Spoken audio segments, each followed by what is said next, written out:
बारे में ही मैं कह रही हूँ 14 साल के कि अस्मित गौतम ये मनोविधान से जो ग्रसित लोग है, जिसको मोतियाबिंद हो गया ना, उसका ये आँख का इलाज मैंने कर रहा है, ऑपरेशन कर रहा है, मार्ग दिया। वो नाम संविधान है, और वो संविधान है वो देश का खतियान है, और ये देश है ये बहुजनों का देश है। और बहुजन का बेटा जब मनुवादियों को ललकार रहा है तो FIR वो अपना मनुविधान के तहत करेगा, लेकिन संविधान के तहत FIR उस पर होगा जो आज उस पर FIR कर रहा है। आज इससे कैसा व्यवस्था, जिस व्यवस्था में महिलाओं के सती के आग में जलाया जाए, जिस व्यवस्था में महिलाओं को दासी बना करके जिस तरह से हरकत उसके साथ किया जाए, और जिस व्यवस्था में अमानवीय जीवन जिलाने के लिए लोगों को मजबूर किया जाए कि जो उस पर कोई उंगली नहीं उठा सकता है, तो इससे करने वालों को तुरंत जेल होना चाहिए, उस पर FIR होना चाहिए। वैसे लोगों पर FIR ना हो करके जो इसका कारनामों को उजागर करता है उस पर FIR हो रहा है। ये बहुत बड़ा जुल्म है। मीरा जादव जी है जो अच्छा वक्ता है, इन्हीं से कुछ मुद्दे पर बात करते हैं।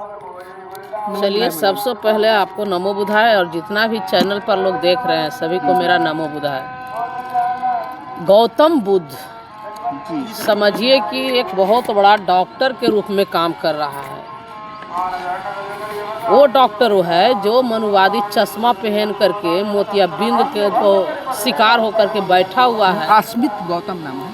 अस्मित गौतम के बारे में ही मैं कह रही हूँ 14 साल के कि अस्मित गौतम ये मनोविधान से जो ग्रसित लोग है, जिसको मोतियाबिंद हो गया ना, उसका ये आँख का इलाज मैंने कर रहा है, ऑपरेशन कर रहा है। इससे बड़ा डॉक्टर और क्या हो सकता है? जो संविधान की बात कर रहा है, जो संविधान के तहत व्यवस्था में सही होना चाहिए वो बात कर रहा है, और उस पर यदि ये FIR किया है तो ये लोग लोकतंत्र के जो FIR कर रहा है वो अपराधी है, उसको पर FIR होना चाहिए और उसको जेल होना चाहिए। किसको जेल होना चाहिए? जो अस्मित गौतम पर केस किया है उसके ऊपर FIR होना चाहिए। सरकार केस कर दिया है। कौन सरकार है?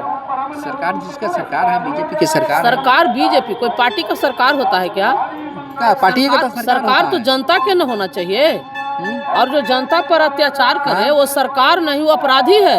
कौन अपराधी? लोकतंत्र के तहत जो अपने आप को सरकार कह रहा है वो अपराधी है, उस देश का वो अपराधी है, और वो अपराधी को समझाने का कोशिश कर रहा है कि तुम कब समझोगे, जब इस विषमता से उबरने के लिए बाबा साहब ने संविधान दिया, और संविधान के तहत कोई भी किसी के भावना को ठेस पहुंचाता है तो उसको ऊपर FIR होना चाहिए।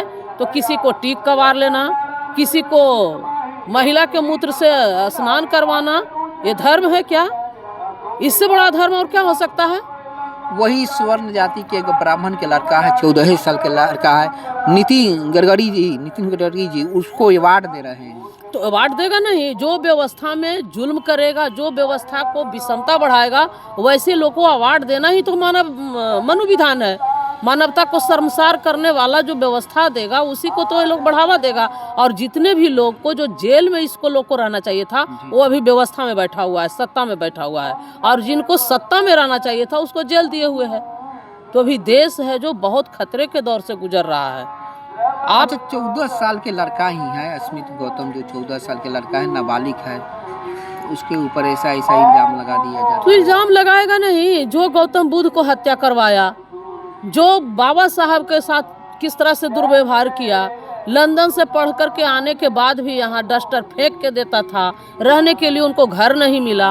तो ये सारे जुल्म और अत्याचार और सितम को देखते हुए उन्होंने संकल्प लिया कि हम अपना सुख की ज़िंदगी नहीं जिएंगे, लेकिन व्यवस्था में हमारा बहुजन समाज कैसे सुख के ज़िंदगी जिए, कैसे अमानवीय जीवन से निकल कर के मानवीय जीवन जी सके, उसके लिए हम स्ट्रगल करेंगे, संघर्ष करेंगे। और संघर्ष करते हुए उन्होंने एक मार्ग दिया, वो नाम संविधान है, और वो संविधान है वो देश का खतियान है, और ये देश है ये बहुजनों का देश है। और बहुजन का बेटा जब मनुवादियों को ललकार रहा है तो FIR वो अपना मनुविधान के तहत करेगा, लेकिन संविधान के तहत FIR उस पर होगा जो आज उस पर FIR कर रहा है। आज उसी पे FIR हो रहा है, जिसके सरकार से सवाल पूछता है उसके ऊपर सीधे FIR हो जाता है, या तो राष्ट्र विरोधी घोषित कर दिया जाता है। देखिए, राष्ट्र विरोधी, देशद्रोही, संविधान विरोधी तो वो है ना कौन है? लोकतंत्र के तहत हमारा बच्चा को बोली पर रोक लगा रहा है, हमारे बच्चों को डरा रहा है, हमारे नेता को जेल में डाल रहा है,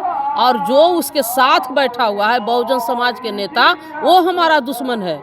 चाहे वो यूपी में हो, बिहार में हो या पूरे देश में हो। जितना भी SC ST OBC के नेता जो आज संघी के साथ खड़ा होकर के हमारे लोग जो सामाजिक न्याय की लड़ाई लड़ रहा है, सामाजिक न्याय के ऊपर बात कर रहा है, उसको जेल दिलवाने का कोशिश कर रहा है, FIR करवाने का कोशिश कर रहा है, वो मनुविधान के सोच के तहत वैसे लोगों से हमारा लड़ाई है।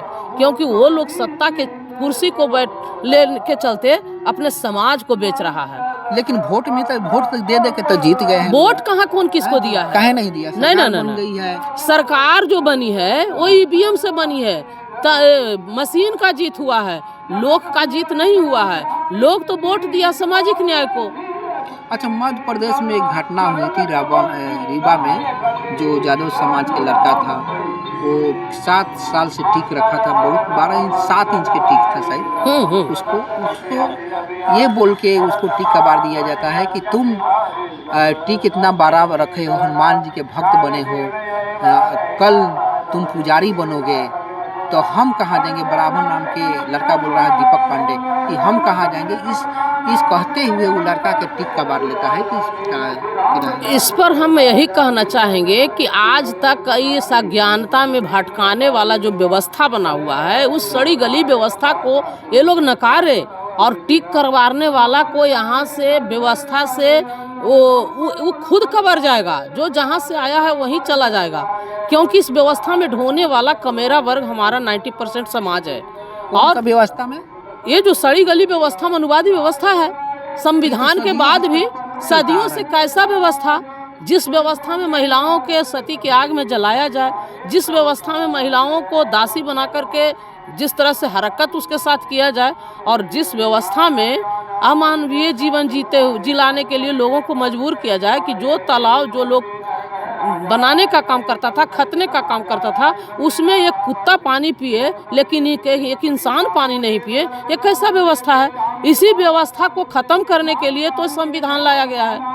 और आज संविधान के तहत सबको अपना हक और अधिकार बनता है कि वो क्या करेगा, क्योंकि ये संवैधानिक अधिकार है। कोई टिक बढ़ाएगा, कोई टिक नहीं रखेगा, कोई कुछ भी कर सकता है। आप बोल रहे हैं कि संवैधानिक अधिकार है, हाँ, लेकिन वो लोग तो बोल रहे हैं, जो पांडे हैं, जो दीपक पांडे हैं, वो बोल रहा है कि तुम आज ठीक रखोगे तो हम कहाँ जाएंगे। तो वो अपना, और एक बात और बोला है कि तुम क्षुद्र जाति के हो, तुमको ये रखने का अधिकार नहीं है। ये सारा चीज रखने का अधिकार किसी को अपना मन के अनुसार कैसे जिएगा, क्या पहनेगा, क्या खाएगा, वो सब अपना अपना सबका स्वतंत्र अधिकार है और इस पर कोई उंगली नहीं उठा सकता है। तो इससे करने वालों को तुरंत जेल होना चाहिए, उस पर FIR होना चाहिए। वैसे लोगों पर FIR ना हो करके जो इसका कारनामों को उजागर करता है उस पर FIR हो रहा है। ये बहुत बड़ा जुल्म है। यही एक घनानंद राजा थे भारत में, लोग पढ़ा है इतिहास में थोड़ा बहुत। एक चाणक्य थे, लोग कहता है कि चाणक्य ब्राह्मण ही जाति के थे, पता नहीं काल्पनिक है कि क्या है, लेकिन उस समय वो लोग बोला गया था कि घनानंद ने उनको टिक का बार लिए थे, तो वही कसम खाए थे कि हम तो पूरा राज ही तहस नहस कर देंगे, लेकिन कर दिए थे शायद। तो वही होने वाला है। कहाँ कुछ हुआ, वही होने वाला है। कहानी खत्म। आप नहीं जान रहे हैं यहाँ क्या क्या हुआ है और क्या अभी होने वाला है। आज जो भी समाज में सामाजिक न्याय की लड़ाई लड़ा है, चाहे जगदेव बाबू हो, चाहे बाबा साहेब हो, चाहे इसके पहले ललाई सिंह यादव हो, पेरियार हो, सारे लोग इस लड़ाई को लड़े हैं। और उन्होंने कहा है कि घोर अपराधी को, इस अपराध को रोकने के लिए 90% को एक होना होगा। और 90% को आज किस तरह से खंडित करने के लिए जातीय ये लोग व्यापार बना दिया है, विक्रेता पैदा कर दिया है। जैसे जीतन राम मांझी जी हो गए, चिराग पासवान जी हो गए, नीतीश कुमार जी हो गए, यूपी में जिस तरह से मायावती जी हैं, ये सभी लोगों को एकजुट नहीं हुए तो बर्बाद हो जाएंगे। और बर्बाद हो करके फिर समाज को कहीं के लोग नहीं छोड़ने वाले हैं। तो समाज भी अब समझ रहा है, समाज भी अब गोलबंद हो रहा है। बिहार में तेजस्वी जी का जीत है और तेजस्वी जी के जीत इस तरह से है, इस तरह से हम बता रहे हैं कि यदि तेजस्वी जी की जीत नहीं है तो EVM हटा के ही देख ले। EVM तो कांग्रेस ही ना तो EVM कोई लाए। EVM का जब विरोध हो रहा है तो लोकतंत्र के तहत यदि बहुसंख्यक लोग का वोट का जो जिस तरह से चोरी हो रहा है, डकैती हो रहा है, और सारे लोग कह रहा है कि ईवीएम हटाओ। क्यों नहीं ईवीएम हट रहा है? जो ईवीएम अमेरिका में बना, आज ईवीएम का वहाँ प्रयोग नहीं होता, वहाँ बैलेट पेपर से जर्मनी होता में है। बना है। कहीं भी बने, लेकिन जहाँ बना वहाँ प्रयोग नहीं हो रहा है। लेकिन यहाँ क्यों हो रहा है? यही धोखाधड़ी करने के लिए यहाँ ईवीएम लाया गया, क्योंकि 90% को यहाँ जड़ जंगल जमीन से लेकर के व्यवस्था में जितना भी जगह पर भागीदारी मिलनी चाहिए, इसी लड़ाई को तो सारे महापुरुषों ने लड़ा है, क्योंकि यह देश हमारा है। और ये बाहर से आक्रमण करके लोग यहाँ आ गया है, और आ करके आज कह रहा है कि नहीं, यह देश एक धर्म का होगा, एक ब्राह्मण का धर्म, ब्राह्मणी देश होगा। तो ये ब्राह्मणी देश नहीं होगा, ये सभी लोगों का यह देश है। ये भारत है, भारत था और भारत रहेगा।